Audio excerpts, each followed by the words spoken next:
Live from WTVO 17 and your home team. Eyewitness News at 5 starts now. A young boy clings to life after falling into the Rock River. First responders explain the measures required to pull the child out of the water. The Forest City could soon operate on fiber optics. An alderman explains the benefits of the network system as council members prepare to vote on an agreement. So far, we have no cases of any severe disease on the vaccine arm, which is very encouraging. Early results from the U.S. study finds a new COVID vaccine to be nearly 80% effective in fighting COVID-19. AstraZeneca reps hope the findings calm Americans' worries surrounding the shot. Good evening, I'm Mimi Murphy. And I'm Eric Wilson. A 2-year-old boy is in serious condition after falling into the Rock River. The Winnebago County Sheriff's Department says this happened around 11:40 this morning. Deputies and multiple fire agencies were called to Northway Park Road in McChesney Park. Investigators tell us it took dive teams several minutes to locate the toddler. The boy was rushed to the hospital with serious injuries. The Sheriff's Department is conducting a follow-up investigation into the incident. Rockford police officers launch a death investigation after finding human remains over the weekend. Investigators located a male body in a wooded area on Auburn Street Saturday afternoon. The remains had reportedly been there for quite some time. The man's identity has not been released. An autopsy will be completed by the Winnebago County coroner. It's unknown what caused the death, but investigators say it does not look suspicious at this time. Police arrest 2 Rockford teenagers now charged with having a couple of illegal guns. Rockford Scope officers completed a traffic stop on Jacqueline Drive Sunday night. Officers located 2 loaded handguns with extended magazines. One, the serial number had been tampered with. Police say the other was stolen out of Beloit. 18-year-old Amarian Bonner Graham and a 17-year-old boy were taken into custody. They face aggravated unlawful use of a weapon charges. A high-speed fiber network could soon run through the Forest City. If the plan is approved by Rockford City Council, more reliable internet service would be available for local businesses, schools, and homes. One alderman tells Dylan Srocky the agreement would be reassuring for business owners hoping to set up shop in Rockford.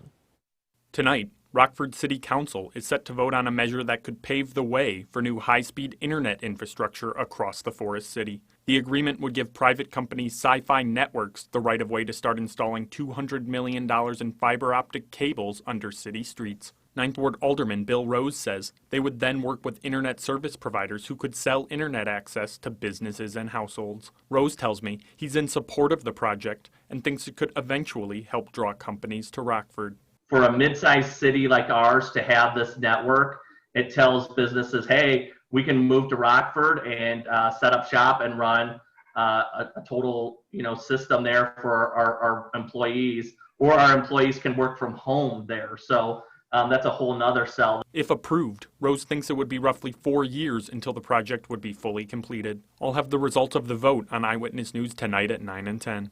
In Rockford, for your home team, I'm Dylan Srocky. It's out with the old and in with the new for the Beloit Snappers. The team's headed into a season of change. Moving into a stadium might be the biggest part of that. Michelle Rave caught up with Snappers staff. This new chapter includes job opportunities. That's right. The Beloit Snappers obviously excited to move to a new stadium, and that means bringing on some new workers who love the game of baseball just like them. I caught up with the president of the team to check in on the progress of the stadium. We're really looking forward to the new era, right? A privately financed stadium with a scoreboard and the food and just the complete game day experience. It's a new era for the Beloit Snappers as they prepare to move into a new stadium right in the heart of downtown Beloit. Food service will also be hiring for ushers and security, ticketing, and some other game day operations here, grounds crew, right? Some fun jobs here surrounding the game of baseball. To make game days run smoothly, the team is looking for new hires. Workers will start at the old stadium and move to the new one with the players when it opens. We've got 60 home games, and the folks that get hired here, right, as we matriculate over to ABC Supply Stadium later this summer, right, they'll certainly be a part of the fun at the new stadium as well. Jeff Gergella is the president of Beloit Snappers. He says it's time to close the chapter at Pullman Field, a field they've used for 39 years. The Pullman Field there's a lot of wonderful memories here at this ballpark, but it's just become a bit dated. Corporate contractors began construction on the stadium last July and say they're working rain or shine to open this July. The recent development and just how downtown Beloit's going, I think this is great. It's gonna, it's gonna affect both the Beloit Snappers and the downtown just in general. Certainly will bring more people to the Beloit area, but we really look at it as an attraction for all of the state line, right? Whether it's Rockford or Janesville, all points in between. It's going to be a destination. If you're interested in working for the Snappers, there is a job fair happening right now until 7, and again tomorrow from 4 until 7 at Pullman Field. Mimi. All right, thanks, Michelle. Illinois leaders address a recent uptick in violence against Asian Americans. Governor J.B. Pritzker and members of the Asian and Pacific Islander communities stood in solidarity this afternoon. Pritzker says acts of violence against those groups increased amid the COVID pandemic. The meetings also come nearly a week after a gunman killed 6 Asian Americans at 2 Atlanta massage parlors. I want to emphasize that the killings in Atlanta are not random nor a one-time event. Years of misogyny, oppression, and white supremacy have led to this atrocity and continues to happen every day. This is a moment when every American should take time to reflect on what they've done and what more they can do to stand up against bigotry. Pritzker encouraged residents to report any hate-motivated incidents or discrimination to the Illinois Attorney General's Civil Rights Hotline. Find that number on our website, mystateline.com. A recent study shows AstraZeneca's COVID vaccine is effective, protecting against symptomatic infection across all age groups. Results came from a trial here in the U.S. The company hopes these results will help build public confidence in its vaccine around the world. Right now, the shot is not approved for use in the U.S. 30,000 people took part in the research. It found the vaccine was nearly 80% effective at preventing symptomatic cases of COVID-19 and 100% effective preventing hospitalizations and deaths. I think obviously it's a simpler story because now we have a single study that's been run with the same batch of clinical trial substance, with the same endpoint. So it's a much cleaner study, which is why it's very nice to be able to report the 79% vaccine efficacy. AstraZeneca executives also said they didn't find any serious side effects, including no increased risk of rare blood clots that have been reported in Europe. A Rockford museum hit hard by the pandemics, hoping local kids celebrate spring break with them. For the next 2 weeks, Discovery Center will be open longer hours. And today, they announced rather than 50 visitors at a time, 125 guests will now be allowed inside. The number of 2-hour play sessions also increased to welcome more families over spring break. Advance reservations are required. Discovery Center staff will clean the museum in between visits. A State Line summer event announces its 2021 dates. Belvedere's Buchanan Street Strolls kicks off Sunday, May 16th. Festivities include vendors, food trucks, live music, and more. The first 2 Buchanan Street Strolls will be held on Sunday afternoons. That date will switch to Saturday nights in July and August to avoid the summer heat. Then the final 2 strolls will return to Sundays in the fall. Use the My State Line app to see the full list of dates. The Biden administration says it's working hard to deliver a message to Central Americans: don't come to the U.S. illegally. After the break, Republicans say that message isn't clear enough.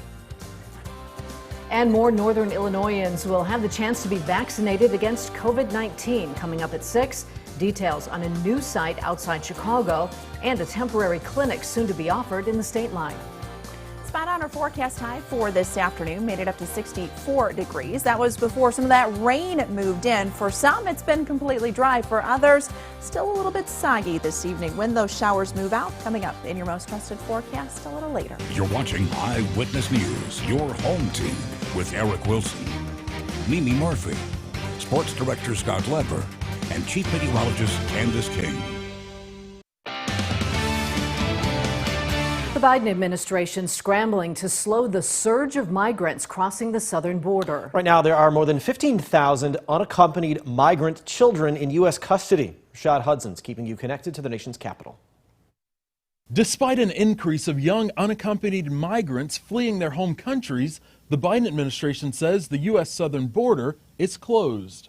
This is not the time to travel. White House Press Secretary Jen Psaki says the administration is working with Facebook and Instagram to spread the word. Put our migration messages in the social media streams of millions of individuals. Administration officials traveled to Guatemala and Mexico Monday to work with those governments on ways to address the problem. But Republicans like Texas Senator John Cornyn say the Biden administration isn't doing enough. People are going to keep coming as long as they have the impression that they can successfully make their way into the United States. And with Democratic Congressman Henry Cuellar releasing photos documenting the conditions inside a temporary holding facility, Cornyn wants more to be done to safely house the migrants. Unfortunately, so far, it seems like they don't really seem to have a plan other than to build additional holding facilities at different places around the country. Vice President Kamala Harris defended the administration's response and said they inherited the problems at the border. We expect to have success, but it's going to take a lot of work. Lawmakers are calling on President Biden to visit the border himself. The president says he'll go, but hasn't provided any details. Both Texas Senators Cornyn and Cruz are inviting their colleagues to the southern border later this month to see the situation firsthand. In Washington, Rashad Hudson, back to you. Now, your first warn weather forecast with Chief Meteorologist Candice King. Well, for some this afternoon, we have been mostly dry. For others, there's been a steady rain that has been coming down over the last couple of hours as we've had a little bit of warm air and a weak disturbance move across parts of north central and northwest Illinois. You can see those showers lifting up to the north, but still a few lingering light showers from near Rockford back out towards Pecatonica, Winnebago, and then once you get into north central Ogle County. These will last for about another hour or two with a little bit more dry time expected once we get a bit further into the evening. In fact, you can see some of that drier air working up to the north. So after about 7 o'clock, I think we'll stay mostly dry. All of this kind of tied into a bigger storm system that is now working through the panhandle of Texas. That'll move in our direction and bring us more widespread rain as we go throughout the day tomorrow. You can tell where the rain has come down versus where we haven't really seen any just by looking at temperatures. 66 degrees in DeKalb, 52 though in Freeport, 50 in Monroe, and our temperatures dropped down to 58 degrees here in Rockford. 53 for our weather watcher Ben up in South Beloit as the light showers continue. Bob checking in at 59, had a trace of rain, no snow coming down, and Ken checking in Belvedere sitting at 60 degrees. You can actually see a little bit of clearing taking place as we look to the east on our Mercial Skytrack camera out at the Poplar Grove Airport. A sign of some drier time expected here through this evening. So again, just a couple of those lingering showers through about 6, 7 o'clock, and then we'll see some dry time. Now that'll change a little bit after midnight. I do think we'll start to see a few light showers and more scattered in nature come in during the late overnight and then into very early tomorrow. I don't think tomorrow morning we are going to see widespread rain, but a few scattered showers that'll be with us at least for the first part of the morning. Mid to late morning drying out a bit, and we could actually see some breaks in some of the cloud cover, meaning a little bit more sunshine as we get towards the noon hour tomorrow. But once we get into the afternoon, more widespread rain expected to move in from the south and southwest. Here you see on Futurecast as we get mid to late afternoon tomorrow, that steady rain comes in. So more of an impact likely for that afternoon and evening commute. Now once we get into the evening, a few rumbles of thunder with some heavier rainfall, not out of the realm of possibility going into the evening, and kind of this second wave of showers, thunderstorms moving in late tomorrow evening up until about midnight or so. That will work through as that low pressure system pulls through. A few scattered showers are going to linger on Wednesday, but not a washout by any means, but we'll keep that cloud cover around as we go throughout the day on Wednesday. As far as any risk for stronger or severe thunderstorms, that does look to stay more focused to our south and southwest over parts of west central Illinois, Missouri, and even southern Iowa, where the better dynamics of that storm system will come to play. For us, it's more heavy rain that we might have to be concerned with, about a ½ an inch up to 3/4 of an inch rain possible. But if we do see some thunderstorms that come in, not out of the realm of possibility that some of those totals could be close to 1 inch. So 48 degrees. That's our temperature here as we go through the night tonight. Evening rain moves out, mostly cloudy, a few scattered showers during the morning tomorrow, and then becoming more steady once we get into the afternoon and evening. Temperatures back up near 60 where we get some breaks in that cloud cover. 57 on Wednesday, 50 on Thursday. We've got the rain, guys, that comes back in, and some of that could mix in with a little snow heading into Friday morning. Now, the Napleton Sports Desk with Sports Director Scott Leber. Disappointing is not a strong enough word to cover the emotions of Fighting Illini fans after the Illini's early exit from the NCAA tournament. This team was built for a deep run, so what went wrong? Well, experience is a huge factor in the NCAA tournament, and the Fighting Illini had a very young team. None of the guys on the team had ever played in the tournament before, and their best players are sophomores and freshmen. The other problem is they ran into an experienced team in Loyola that's certainly better than a number 8 seed. And Loyola might be the best defensive team in the nation. I've rarely seen a team rotate and cover on defense as quickly as the Ramblers do. Generally, Illini fans could take solace in the fact that Iowa and Kofi Coburn are only sophomores. The problem is they're likely to turn pro. They both entered the draft last year before pulling back out when the pandemic hit. The Illini can still be strong next year with Andre Curbella and Adam Miller leading the way, but not likely a championship threat like they were this year.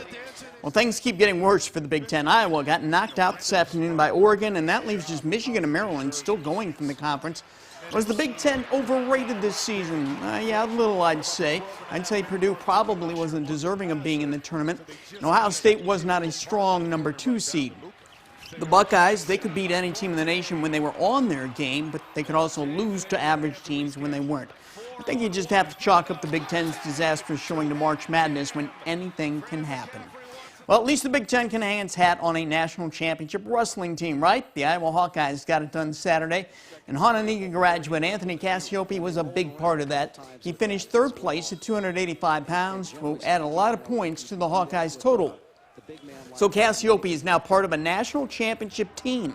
There aren't many athletes from the Rockford area that I can think of who can say that at the NCAA Division I level, they were national champions. Guilford diver Rob Bollinger was an individual national champion at Indiana. Rockford West diver Ron Marriott was an NCAA diving champion from Michigan. And Guilford swimmer Lisa Kuhl won a couple national championships at Georgia. Freeport basketball player Willie Beasley came close to a championship with Butler a decade ago. So Cassiope's in rare company. We salute him, and he's got 3 more years to go at Iowa to claim more titles. That's my take. We'll be right back. First Warn Interactive Radar brought to us by Rockford Auto Glass and more. We got a few light showers that'll last for about 6 or 7 o'clock this evening. Drier time for tonight. Thanks, Candice. Thank you for spending a little of your time with us. Stay safe.